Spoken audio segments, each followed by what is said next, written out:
Hello, it's Mark Leonard with your video thought for the day. Well, this week, we've been going through promises that God made. And while we've only had 5 days, so 5 promises, the Bible is complete with truly hundreds and hundreds of promises from the God who will not lie, could not lie. So today, for the final promise, I've decided to come from the Gospel of Luke. Now, there's something very, very bizarre that Jesus says. I mean, it's radical. It's countercultural. It's counterintuitive. It's almost the exact opposite of what anybody might think or any action that someone might conclude on their own. What is this unusual, bizarre thing? Well, we find it in the Gospel of Luke, the 6th chapter. And I want to look starting at verse 35. Jesus says the following: love your enemies and do good and lend, expecting nothing in return. And here's the promise: your reward will be great. You'll be sons and daughters of the Most High, for He is kind to the ungrateful and the wicked.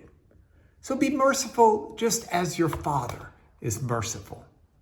Now think about how unusual that is.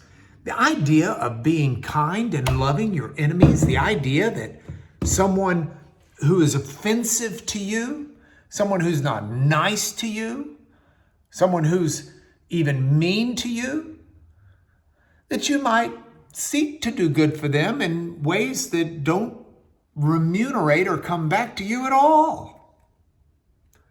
It's counterintuitive. Now, I'm not saying that Jesus is saying feed the beast. Not saying that Jesus is telling you to help those who want to hurt you worse. Not at all. But it's a little bit more like something my sister did recently. My older sister, I nearly dropped my phone. My older sister was with my mom. They were driving through Starbucks. And the car in front of them was someone who had just really not been very nice to my sister at all. And at least his mom tells the story, I wasn't there. And my sister wouldn't be one to brag. But his mom tells the story, when my sister got up to order the coffee for mom and my sister said, and please don't charge the car that's in front of us. Let me pay for them. Don't tell them that I'm going to be doing it or who's doing it. Just tell them to drive on through. Mom said, what are you doing? Catherine said, this is my chance to show a measure of goodness to those who frankly don't deserve it. And I love that. I love that because, as Jesus said, the reward is great for my sister. Now, that's not because she does it for a reward. The whole point is she did not. She just did it to show God's love for these folks in some way that seems radical and countercultural to today. I love to read this in the Greek. Verses 35 and 36 in the Greek say, you'll be called children of the Most High.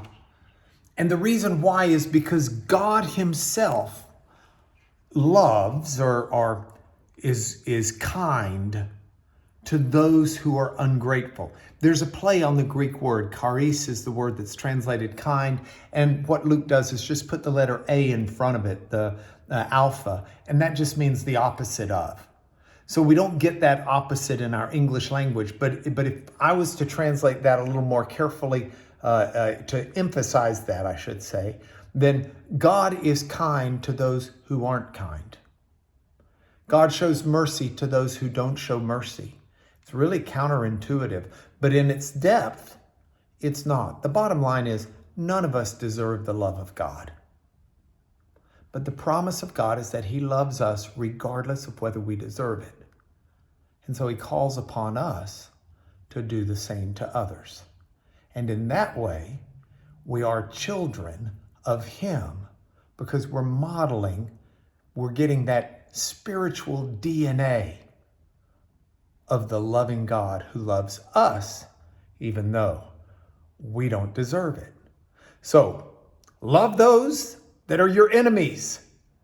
Don't expect anything in return, but you'll be great in your reward because you'll be like a child of God.